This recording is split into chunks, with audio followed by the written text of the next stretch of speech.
Right, let's stick with the goalkeeper chat. And Manchester United haven't gone for the two-time Golden Glove winner, Emi Martinez, but they are bringing in GETS Lammens. Let's head to Daniel Kahn, who's at United for us. Dan, is this Lammens deal close?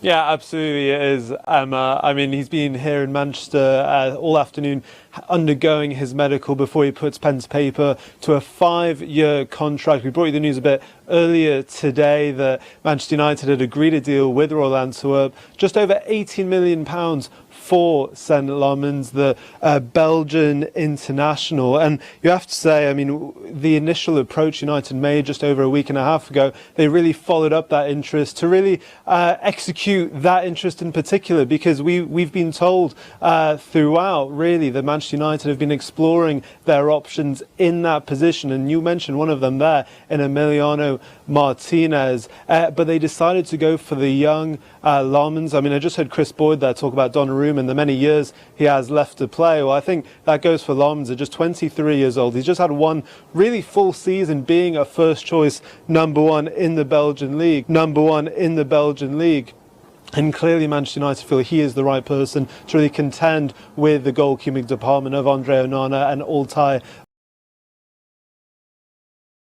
Expecting this to go down to the wire. I think United will hopefully get this done well before the deadline, just waiting for that official confirmation, and we'll keep you posted on that. But in terms of Onana and Binder's future, no goalkeeper is expected to leave the club today, Emma, but what will be interesting is in the next week or so, we understand that if there is an offer for the likes of Onana or Binder, Manchester United will consider it, and you'd expect that they will consider their positions as well. When you think Onana came into the season as the number one, he's been dropped to the last 2 games with Binder coming in goal, but both goalkeepers have really failed to convince so far this season. But I think it's been an impactful deadline day, is probably the right word to use for Manchester United, because going into it there were a lot of question marks over the departures they were trying to sort out. The likes of Anthony, he's on his way back to Real Betis on a permanent deal. Jadon Sancho, what was going to happen with him? Well, a deal was agreed a bit earlier today to send him on loan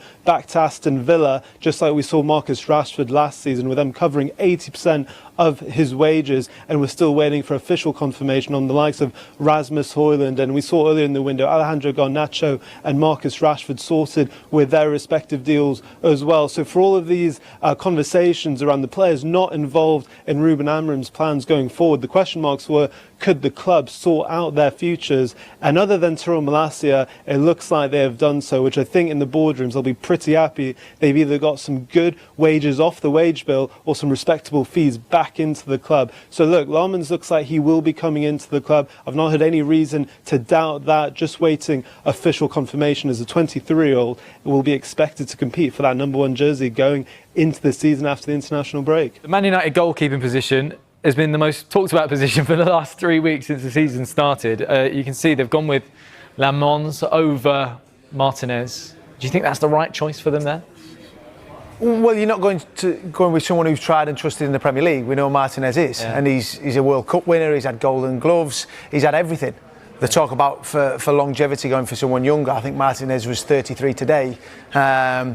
So it's a little bit strange, because you look how many goalkeepers they've got on the books. It's remarkable, really, really is. I mean, they spent 50 million on Onana. Bayende comes in. Donnarumma, you think, what? Why didn't you go and get someone of his age who's won everything? All right, he might play in a different way, but I'll tell you what, as a goalkeeper, he's unbelievable. So it's going to be interesting to see how he settles in. Young keeper, loads of potential from Royal Antwerp. I mean, it's going to take time. We've seen many players go to Manchester United and struggle to settle in, because the pressure of that shirt weighs heavy on a lot of players. And even more so for a goalkeeper, because the amount of keepers that come through that door and the amount of keepers that go out is remarkable. And the money they spend, another 18 million plus on another goalkeeper, will this be the one? Only time will tell. Yeah, I mean, that's the thing, though. It is about only time will tell. So have they brought a project that should come in later? I mean, who right now, Clinton, even after that signing, who is Man United's number 1 goalkeeper? You know, I think Ruben Amorim thinks it's Bayern. I think Onana could be gone. But for me personally, you know who should be their number 1? Heaton should be their number 1. Because I think right now, Tommy 100%. I've seen the other two play. They come out, they can't catch the ball. You make the defence nervy. That's my opinion. If you've got a goalkeeper, and I know people will look at me, but I think why not give Heaton a chance? The other two goalkeepers make the defence so nervous. Obviously, the new goalie they've just signed now, we don't know much about him, but Dorsey's right. It's a big step coming to the Premier League. You are playing for Man United Football Club. I don't know for the life of me why Man United haven't gone and tried and get Martinez. You pay what you want to get Emi Martinez. He's a fantastic goalkeeper. They haven't. And they have a big issue with their goalkeeper situation. Hopefully the new signing they've made improves them, because you need that. You're only as good as your last line of defence. Would you have gone for Donnarumma or Martinez? As in Martinez 33, Donnarumma is what, 26, 27? I would have gone to Donnarumma. I would have done personally. But you have to say as well at the same time, Donnarumma's obviously leaving PSG on a ridiculous wage structure that he'll have. Yeah. Then you've also got the thing of Man City are after you. Yeah. So if you're then the player and you're hearing Man City want you or Manchester United, look at the two teams now. You're up against it. Chris, my question for you would be, you've now essentially, I mean, Clinton wants Heaton in goal, so then you've got four options. You've got What's Van der Sar doing? Is he still playing? Well, my thing is, I know goalkeepers' union is a massive thing, and you know they're trained together. They're a big group. Is that an issue though? You've basically got four number ones. Lammens, the 22-year-old Belgian goalkeeper, has already undergone medical examinations and is very close to becoming a Manchester United player for $18.2 million from Royal. And check out this impressive statistic. Last season, Lammens made 173 defenses in the Belgian Championship. To give you an idea of what that means, that's 20 more defenses than any other goalkeeper in the top 10 European leagues. But here's the most interesting twist. Lammens' imminent arrival means Emi Martinez will no longer go to Old Trafford. The Argentine, who was considered a goalkeeper for the Red Devils, is out of the plans for the Belgian signing. This shows an interesting strategic shift from United. Instead of going after an established name like Martinez, they are betting on a young talent who has been presenting impressive numbers in Belgium. Strategic outcomes, but the transfer window isn't just about arrivals.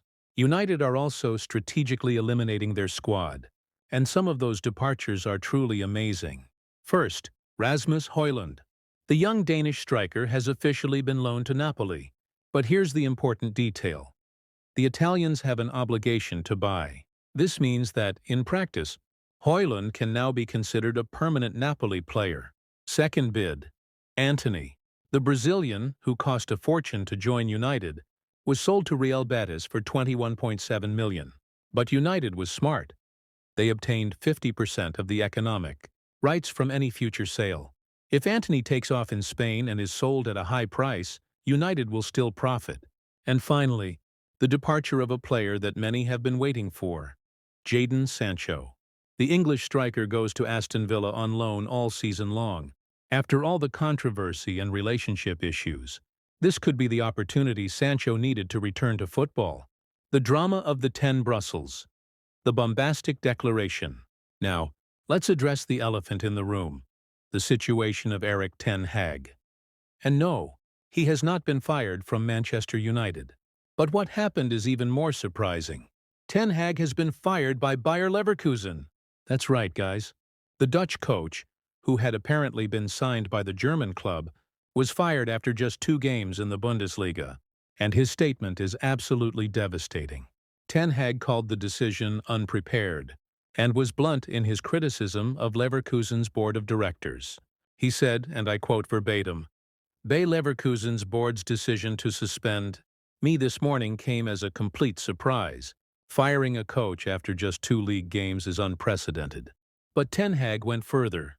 He explained that many important players who were part of previous successes left the cast in the summer, and that building a new and cohesive team is a careful process that requires time and trust. And here's the blunt part of the statement. "I feel like this was never a relationship based on mutual trust. Guys, this is basically a coach saying the board never really believed in him." Ten Hag concluded his statement with class, thanking Leverkusen's fans and wishing the squad and coaching staff success. But of course he left hurt, and with the feeling that he didn't get a fair chance. What does this mean? So what can we take away from all this? Manchester United is clearly in the midst of rebuilding. They are betting on young talents like Lammens, dispensing with underperforming players, and being financially smart with termination clauses. As for Ten Hag, the situation at Leverkusen raises serious questions about patience in modern football. Is 2 games really enough to judge a coach, especially considering the squad has undergone significant changes? One thing is for sure. Both Manchester United and Erik ten Hag are going through transition periods. United is betting on a clever reshuffle of the squad, and Ten Hag is dealing with a situation that he himself considers unfair. What do you think of these signings? Is United on the right track with these signings? And was Ten Hag treated unfairly at Leverkusen? Share your opinion.